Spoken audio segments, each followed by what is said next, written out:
ஓம் திருச்சிற்றம்பலம். சிவய நம.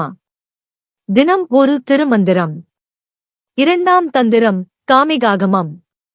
மந்திரம் 36. தொகுதி 19. திருக்கோயில் இழிவு. பாடல் 500. ஆற்றரும் நோய்மிக்கு அவனை மழையின்றி போற்றரும் மன்னரும் போர்வலி கொன்றுவர் கூற்றுதைத்தான் திருக்கோயில்கள் எல்லாம் சாற்றிய பூசைகள் தப்பிடில்தானே. பொருள்: தீர்க்க முடியாத தாங்க முடியாத நோய்கள் பரவும், நிலம் வறண்டு போகும், மழை பெய்யாது, புகழ்பெற்ற அரசர்களும் போரில் வெல்லும் வலிமையை இழந்து நாட்டை இழக்க நேரிடும்.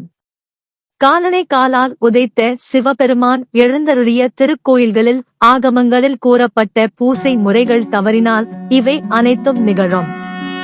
Meaning: incurable and unbearable diseases will spread. The earth will parch, rains will withhold their grace.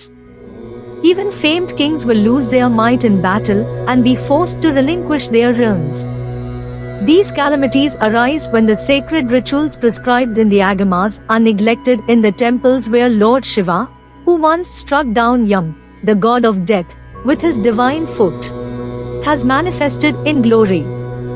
யாம் பெற்ற இன்பம் பெருக இவ்வையகம். இணைந்திருங்கள், மற்றவர்களுக்கும் பகிர்ந்திருங்கள். May the joy we have received be experienced by the whole world.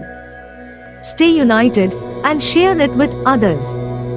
உங்களுக்கு இந்த வீடியோ பிடித்திருந்தால் மற்றவர்களுக்கு ஷேர் செய்து நீங்களும் சப்ஸ்கிரைப் செய்து சிவன் அருள் பெறுங்கள். Presented by Subha Srinivasan.